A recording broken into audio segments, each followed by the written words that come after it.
So far in the videos we've watched, that you've seen all the different types of decay, and you've looked at energy levels and whatnot.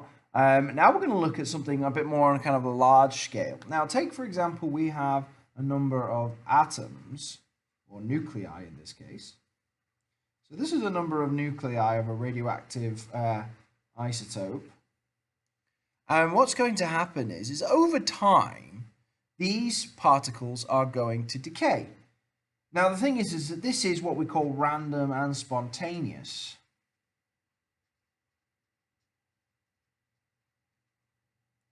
We don't know which one is going to decay, and we can't tell when they are going to decay either. So this is what we call random and spontaneous. We don't know which one is going to decay, and we don't know when. We can't control it. So we have literally no control over this situation whatsoever. We know these radioactive particles are most likely going to decay because of their nature, but we can't tell which one will decay, and we don't know when it will decay.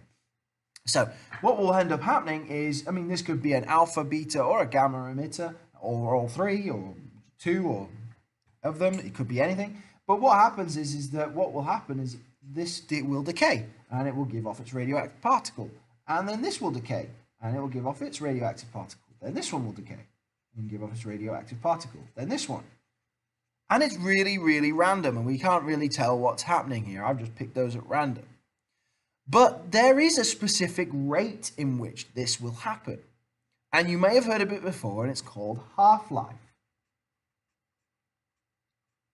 Now, half-life is dependent on the kind of material, radioactive material, that you are looking at. So different materials will have different half-lives. And what I mean by half-life is effectively the time taken for the activity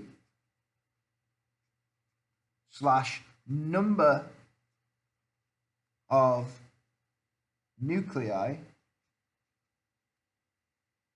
to decay halves.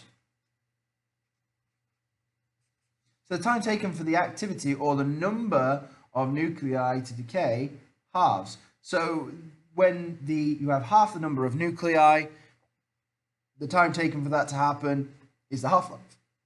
The time taken for the activity to drop is also the half-life. Now let's just quickly differentiate between activity and number of nuclei. Normally we represent these as A and N. And actually both of these have a unit that go with them. So N is like the number of nuclei. So really actually this doesn't have a unit, but number of nuclei. And this one has the unit, the becquerel. You may have heard of the becquerel. This is actually how we measure most radioactivity nowadays in terms of becquerels. Now, what one becquerel is, makes it very simple, I think. One becquerel is 1 disintegration per second. An activity of 1 disintegration per second. Which is quite nice to get your head around, because what we've got here, so that means that one of these radioactive nuclei is going to decay via alpha, beta, or gamma every second. So if we had 2 becquerels, we're going to have 2 every second. If we have 3 becquerels, we're going to have 3 every second, and so on and so forth. And obviously we can go up into the prefixes as well. We could say, oh, megabecquerels, and that tends to be, and kilobecquerels, and that tends to be what we kind of deal with radioactive decay. 1 or 2 becquerels is not going to cause us much issue. That's probably, that's going to be much less than even background radiation. Which actually kind of throws into the idea that we should probably mention background radiation now. And background radiation is a really, really simple idea. It's just the idea that background radiation in the background is occurring all the time. So around us there are radioactive particles or radioactive isotopes that are decaying all the time. This one will decay, and then this will decay. And the thing is that normally this doesn't bother us too much, because it's so low. And actually the activity and the amount of nuclear material, radioactive nuclear material that's there is so low that it doesn't really bother us at all. And there are a number of sources of this. You can come from rocks, the ground, flying too high in the air for too long. The sun obviously is a major source of radioactive decay, and actually hurts our bodies because it's just a big source of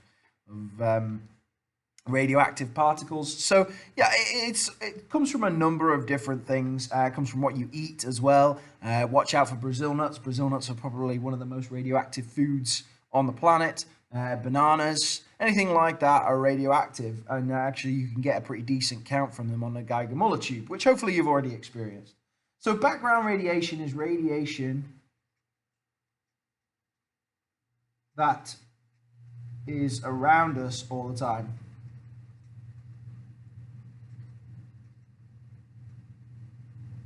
And it's decay that's going on around us all the time. We just don't notice it and it doesn't affect us because it's so little. It's only when we get radioactive sources of highly dense radioactive particles, unstable radioactive particles, that's going to cause us problems if we come into contact with them. So that's background radiation in its simplicity. Right, so let's have another look at this half-life idea. So we've already kind of defined half-life. And in order to explain half-life, we just need to make a sketch of a graph. And this graph will generally have the axis time and activity, or nuclear material. So either nuclear material or activity. So N or A, as in the previous video, so the number of nuclei and the activity. And this actually shows pretty much exactly the same graph. And you'll notice this, mathematicians amongst you, this is an exponential decay graph, and it will never get to zero. It will decay to infinity. It will never truly get to zero because it's exponential. And the cool thing about this is that you can use this to determine half-life. Now you can determine half-life. So say for example, this was 100 nuclei. So you had 100 nuclei. The time taken to get to 50 nuclei, which is half of it, we can go across, we can go down, and the time between there and there is the half-life. And we can even do it again. So go 50 to 25. Go across, go down, and we have another half-life between there and there. Careful, you're not looking between there and there, because that is not a half-life. Each of these individual gaps is a half-life. And you could even do it again, and again, and again. And you should get the same value approximately every time. And actually you can use this to work out an average half-life. Once you know the half-life, you can actually use that to almost work out what kind of radiation you have and work backwards in that way, because these values tend to be very specific to the nuclear material that you are using. Okay, so in the next subsequent videos, we'll look deeper at this idea of half-life and radioactive decay, still carrying on.